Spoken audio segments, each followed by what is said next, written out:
I happen to support that in a way that will actually work to our benefit. But when I look at what you have proposed, you have what is called now the Trump loophole, because it would so advantage you and the business you do. You've proposed an approach that has a $4 billion tax benefit for your family. And when you look at what you are proposing, it is, as I said, trumped up trickle down. Trickle down did not work. It got us into the mess we were in 2008 and 9. Slashing taxes on the wealthy hasn't worked, and a lot of really smart, wealthy people know that. And they are saying, hey, we need to do more to make the contributions we should be making to rebuild the middle class. I don't think top-down works in America. I think building the middle class, investing in the middle class, making college debt-free so more young people can get their education, helping people refinance their debt from college at a lower rate. Those are the kinds of things that will really boost the economy. Broad-based, inclusive growth is what we need in America, not more advantages for people at the very top. Mr. Trump, typical politician, all talk, no action, sounds good, doesn't work, never going to happen. Our country is suffering because people like Secretary Clinton have made such bad decisions in terms of our jobs and in terms of what's going on. Now, look, we have the worst revival of an economy since the Great Depression. And believe me, we're in a bubble right now. And the only thing that looks good is the stock market. But if you raise interest rates even a little bit, that's going to come crashing down. We are in a big, fat, ugly bubble. And we better be awfully careful. And we have a Fed that's doing political things. This Janet Yellen of the Fed. The Fed is doing political by keeping the interest rates at this level. And believe me, the day Obama goes off and he leaves and he goes out to the golf course for the rest of his life to play golf, when they raise interest rates, you're going to see some very bad things happen because the Fed is not doing their job. The Fed is being more political than Secretary Clinton. Mr. Trump, we're talking about the burden that Americans have to pay, yet you have not released your tax returns. And the reason nominees have released their returns for decades is so that voters will know if their potential president owes money to, who he owes it to, and any business conflicts. Don't Americans have a right to know if there are any conflicts of interest? I don't mind releasing. I'm under a routine audit, and it'll be released. And as soon as the audit's finished, it'll be released. But you will learn more about Donald Trump by going down to the federal elections, where I filed a 104-page, essentially financial statement of sorts, the forms that they have. It shows income. In fact, the income, I just looked today, the income is filed at $694 million for this past year. $694 million. If you would have told me I was going to make that 15 or 20 years ago, I would have been very surprised. But that's the kind of thinking that our country needs.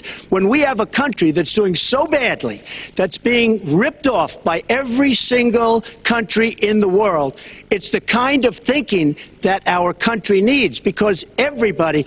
Lester, we have a trade deficit with all of the countries that we do business with of almost $800 billion a year. You know what that is? That means who's negotiating these trade deals? We have people that are political hacks negotiating our trade deals. The IRS has an audit of your taxes. You're perfectly free to release your taxes during an audit. And so the question, does the public's right to know outweigh your personal... Well, I told you, I will release them as soon as the audit. Look, I've been under audit almost for 15 years. I know a lot of wealthy people that have never been audited. I said, do you get audited? I get audited almost every year. And in a way, I should be complaining. I'm not even complaining. I don't mind it. It's almost become a way of life. I get audited by the IRS, but other people don't. I will say this. We have a situation in this country that has to be taken care of. I will release my tax returns against my lawyer's wishes when she releases her 33,000 emails that have been deleted. As soon as she releases them, I will release my tax returns. And that's against my lawyers. They say, don't do it. I will tell you this. No, in fact, watching shows, reading the papers, almost every lawyer says, you don't release your returns until the audit's complete. When the audit's complete, I'll do it. But I would go against them if she releases her email. So it's negotiable? It's not negotiable. No, let her release the email. Why did she delete 33,000? Well, I'll let her ask that, but let me just admonish the audience one more time. There was an agreement. We did ask you to be silent, so it would be helpful for us. Secretary Clinton. Well, I think you've just seen another example of bait and switch here. For 40 years, everyone running for president has released their tax returns. You can go and see nearly, I think, 39, 40 years of our tax returns, but everyone has done it. We know the IRS has made clear there is no prohibition on releasing it when you're under audit. So you've got to ask yourself, why won't he release his tax returns? And I think there may be a couple of reasons. First, maybe he's not as rich as he says he is. Second, maybe he's not as charitable as he claims to be. Third, we don't know all of his business dealings, but we have been told through investigative reporting that he owes about $650 million to Wall Street and foreign banks. Or maybe he doesn't want the American people, all of you watching tonight, to know that he's paid nothing in federal taxes, because the only years that anybody's ever seen were a couple of years when he had to turn them over to state authorities when he was trying to get a casino license, and they showed he didn't pay any federal income tax. So if he's paid zero, that means zero for troops, zero for vets, zero for schools or health. And I think probably he's not all that enthusiastic about having the rest of our country see what the real reasons are, because it must be something really important, even terrible, that he's trying to hide. And the financial disclosure statement, they don't give you the tax rate. They don't give you all the details that tax returns would. And it just seems to me that this is something that the American people deserve to see. And I have no reason to believe that he's ever going to release his tax returns, because there's something he's hiding. And we'll guess. We'll keep guessing at what it might be that he's hiding. But I think the question is, were he ever to get near the White House, what would be those conflicts? Who does he owe money to? Well, he owes you the answers to that, and he should provide them. He also raised the issue of your emails. Do you want to respond to that? I do. You know, I made a mistake using a private email. That's for sure. And if I had to do it over again, I would obviously do it differently. But I'm not going to make any excuses. It was a mistake, and I take responsibility for that. Mr. Trump? That was more than a mistake. That was done purposely. Okay, that was not a mistake. That was done purposely. When you have your staff taking the Fifth Amendment, taking the Fifth, so they're not prosecuted. When you have the man that set up the illegal server taking the Fifth, I think it's disgraceful. And believe me, this country thinks it's disgraceful. It really thinks it's disgraceful also. As far as my tax returns, you don't learn that much from tax returns, that I can tell you. You learn a lot from financial disclosure. And you should go down and take a look at that. The other thing, I'm extremely underleveraged. The report that said 650, which, by the way, a lot of friends of mine that know my business said, boy, that's really not a lot of money. It's not a lot of money relative to what I had. The buildings that were in question, they said in the same report, which was actually wasn't even a bad story, to be honest with you, but the buildings are worth $3.9 billion. And the 650 isn't even on that. But it's not 650. It's much less than that. But I could give you a list of banks. I would, if that would help you, I would give you a list of banks. These are very fine institutions, very fine banks. I could do that very quickly. I am very underleveraged. I have a great company. I have a tremendous income. And the reason I say that is not in a braggadocious way. It's because it's about time that this country had somebody running it that has an idea about money.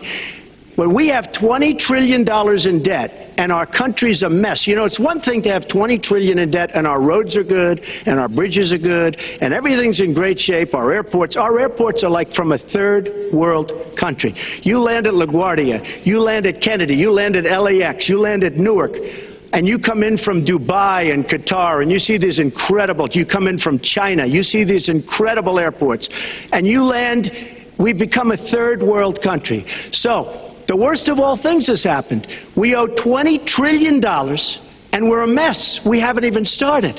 And we've spent $6 trillion in the Middle East, according to a report that I just saw. Whether it's 6 or 5, but it looks like it's 6. $6 trillion in the Middle East. We could have rebuilt our country twice. And it's really a shame. And it's politicians like Secretary Clinton that have caused this problem. Our country has tremendous problems. We're a debtor nation. We're a serious debtor nation. And we have a country that needs new roads, new tunnels, new bridges, new airports, new schools, new hospitals. And we don't have the money because it's been squandered on so many of your ideas. Let you And respond, maybe and we'll move to our because next. you haven't paid any federal income tax for a lot of years. And the other thing I think is important It to would be point out squandered, too, is believe me. If your main claim to be president of the United States is your business, then I think we should talk about that. You know, your campaign manager said that you built a lot of businesses on the backs of little guys. And indeed, I have met a lot of the people who were stiffed by you and your businesses, Donald.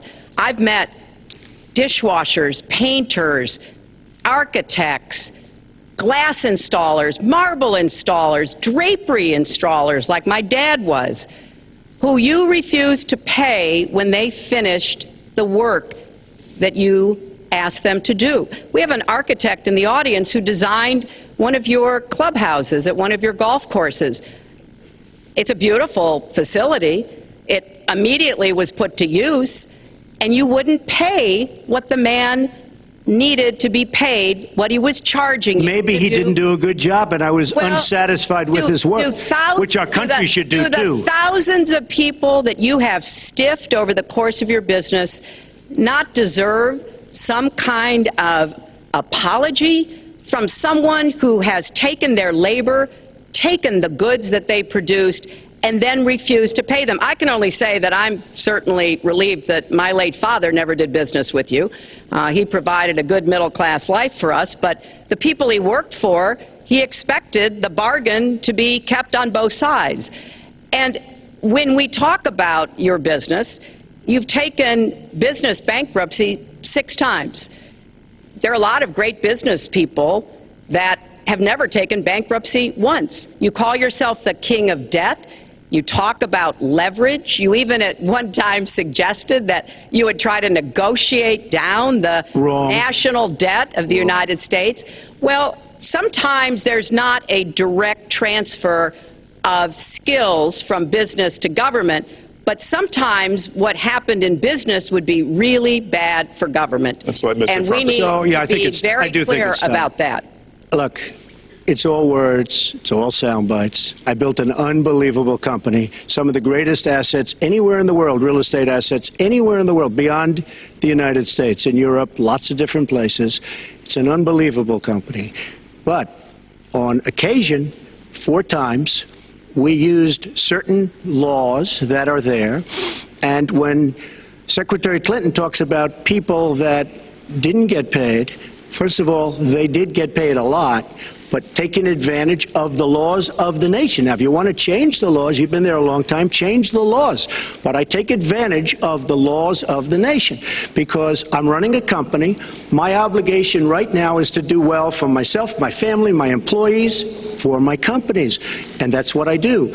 But what she doesn't say is the tens of thousands of people that are unbelievably happy and that love me. I'll give you an example. We're just opening up on Pennsylvania Avenue, right next to the White House. So if I don't get there one way, I'm going to get to Pennsylvania Avenue another. But we're opening the old post office. Under budget, ahead of schedule, saved tremendous money. I'm a year ahead of schedule.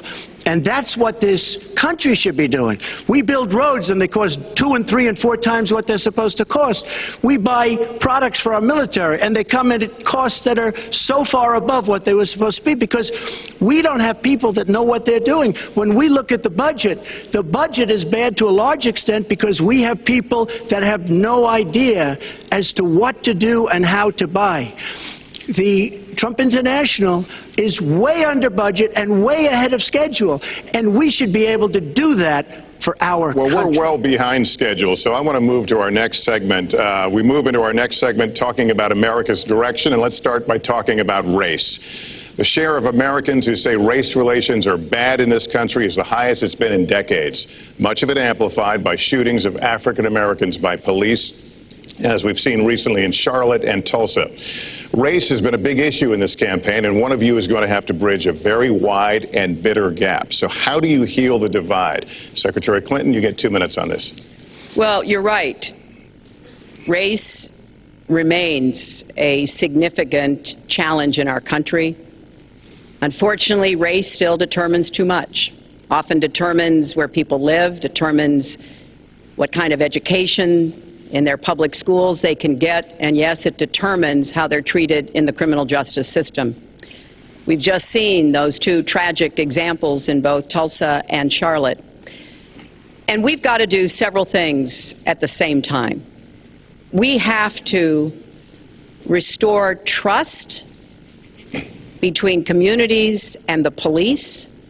We have to work to make sure that our police are using the best training, the best techniques, that they're well prepared to use force only when necessary. Everyone should be respected by the law, and everyone should respect the law. Right now, that's not the case in a lot of our neighborhoods. So I have, ever since the first day of my campaign, called for criminal justice reform. I've laid out a platform that I think would begin to remedy some of the problems we have in the criminal justice system. But we also have to recognize, in addition to the challenges that we face with policing, there are so many good, brave police officers who equally want reform. So we have to bring communities together in order to begin working on that as a mutual goal. And we've got to get guns out of the hands of people who should not have them. The gun epidemic is the leading cause of death of young African American men, more than the next 9 causes put together. So we have to do 2 things, as I said. We have to restore trust. We have to work with the police. We have to make sure they respect the communities and the communities respect them. And we have to tackle the plague of gun violence, which is a big contributor to a lot of the problems that we're seeing today. All right, Mr. Trump, you have 2 minutes. How do you heal the divide? Well, first of all, Secretary Clinton doesn't want to use a couple of words, and that's law and order. And we need law and order. If we don't have it, we're not going to have a country. And when I look at what's going on in Charlotte, a city I love, a city where I have investments, when I look at what's going on throughout various parts of our country, whether it's, I can just keep naming them all day long. We need law and order in our country. And I just got today, as you know, the endorsement of the Fraternal Order of Police. We just came in. We have endorsements from, I think, almost every police group, a large percentage of them in the United States. We have a situation where we have our inner cities, African Americans, Hispanics, are living in hell because it's so dangerous. You walk down the street, you get shot. In Chicago, they've had thousands of shootings, thousands, since January 1st. Thousands of shootings. And I'm saying, where is this? Is this a war-torn country? What are we doing? And we have to stop the violence. We have to bring back law and order. In a place like Chicago, where thousands of people have been killed, thousands over the last number of years. In fact, almost 4,000 have been killed since Barack Obama became president. Almost 4,000 people in Chicago have been killed. We have to bring back law and order. Now, whether or not in a place like Chicago you do stop and frisk, which worked very well, Mayor Giuliani is here, it worked very well in New York, it brought the crime rate way down. But you take the gun away from criminals that shouldn't be having it. We have gangs roaming the street, and in many cases they're illegally here, illegal immigrants, and they have guns, and they shoot people. And we have to be very strong, and we have to be very vigilant. We have to know what we're doing. Right now, our police, in many cases, are afraid to do anything. We have to protect our inner cities because African American communities are being decimated by crime. Your 2 minutes expired, but I do want to follow up. Stop and frisk was ruled unconstitutional in New York because it largely singled out black and Hispanic young men. No, you're wrong. It went before a judge who was a very against police judge. It was taken away from her, and our mayor, our new mayor, refused to go forward with the case. They would have won an appeal. If you look at it throughout the country, there are many places where the argument is that it's a form of racial profiling. No, the argument is that we have to take the guns away from these people that have them and that are bad people that shouldn't have them. These are felons. These are people that are bad people that shouldn't be. When you have 3,000 shootings in Chicago from January 1st, when you have 4,000 people killed in Chicago by guns from the beginning of the presidency of Barack Obama, his hometown, you have to have stop and frisk. You need more police. You need a better community, relation. You don't have good community relations in Chicago. It's terrible. I have property there. It's terrible what's going on in Chicago. But when you look, and Chicago's not the only, you go to Ferguson, you go to so many different places. You need better relationships. I agree with Secretary Clinton on this. You need better relationships between the communities and the police, because in some cases it's not good. But you look at Dallas, where the relationships were really studied. The relationships were really a beautiful thing. And then 5 police officers were killed one night very violently.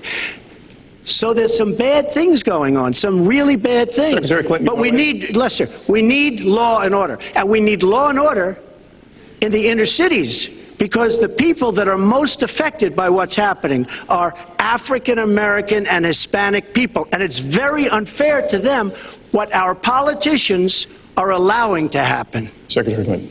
Well, I've heard Donald say this at his rallies, and it's really unfortunate that he paints such a dire, negative picture of black communities in our country. Wow. You know, the vibrancy of the black church, the black businesses that employ so many people, the opportunities that so many families are working to provide for their kids. There's a lot that we should be proud of and we should be supporting and lifting up. But we do always have to make sure we keep people safe. There are the right ways of doing it, and then there are ways that are ineffective. Stop and frisk was found to be unconstitutional, and in part because it was ineffective. It did not do what it needed to do. Now, I believe in community policing, and in fact, violent crime is 1/2 of what it was in 1991. Property crime is down 40%. We just don't want to see it creep back up. We've had 25 years of very good cooperation, but there were some problems, some unintended consequences. Too many young African American and Latino men ended up in jail for nonviolent offenses, and it's just a fact that if you're a young African American man and you do the same thing as a young white man, you are more likely to be arrested, charged, convicted, and incarcerated. So we've got to address the systemic racism in our criminal justice system. We cannot just say law and order. We have to say we have to come forward with a plan that is going to divert people from the criminal justice system, deal with mandatory minimum sentences, which have put too many people away for too long for doing too little. We need to have more second chance programs. I'm glad that we're ending private prisons in the federal system. I want to see them ended in the state system. You shouldn't have a profit motivation to fill prison cells with young Americans. So there are some positive ways we can work on this. And I believe strongly that common sense gun safety measures would assist us right now. And this is something Donald has supported along with the gun lobby. Right now, we've got too many military-style weapons on the streets. In a lot of places, our police are outgunned. We need comprehensive background checks, and we need to keep guns out of the hands of those who will do harm, and we finally need to pass a prohibition on anyone who's on the terrorist watch list from being able to buy a gun in our country. If you're too dangerous to fly, you are too dangerous to buy a gun. So there are things we can do, and we ought to do it in a bipartisan way. Secretary Clinton, last week you said we've got to do everything possible to improve policing, to go right at implicit bias. Do you believe that police are implicitly biased against black people? Lester, I think implicit bias is a problem for everyone, not just police. I think, unfortunately, too many of us in our great country jump to conclusions about each other. And therefore, I think we need all of us to be asking hard questions about, why am I feeling this way? But when it comes to policing, since it can have literally fatal consequences, I have said in my first budget we would put money into that budget to help us deal with implicit bias by retraining a lot of our police officers. I've met with a group of very distinguished, experienced police chiefs a few weeks ago. They admit it's an issue. They've got a lot of concerns. Mental health is one of the biggest concerns because now police are having to handle a lot of really difficult mental health problems on the street. They want support. They want more training. They want more assistance. And I think the federal government could be in a position where we would offer and provide that. I'd like to respond. Please.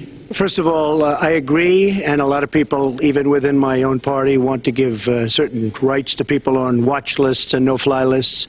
I agree with you. When a person is on a watch list or a no-fly list, and I have the endorsement of the NRA, which I'm very proud of, these are very, very good people, and they're protecting the Second Amendment. But I think we have to look very strongly at no-fly lists and watch lists, and when people are on there, even if they shouldn't be on there, we'll help them legally, we'll help them get off.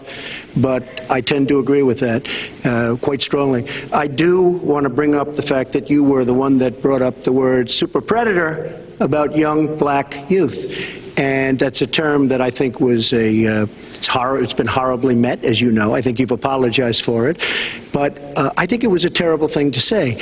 And when it comes to stop and frisk, you're talking about taking guns away. Well, I'm talking about taking guns away from gangs and people that use them.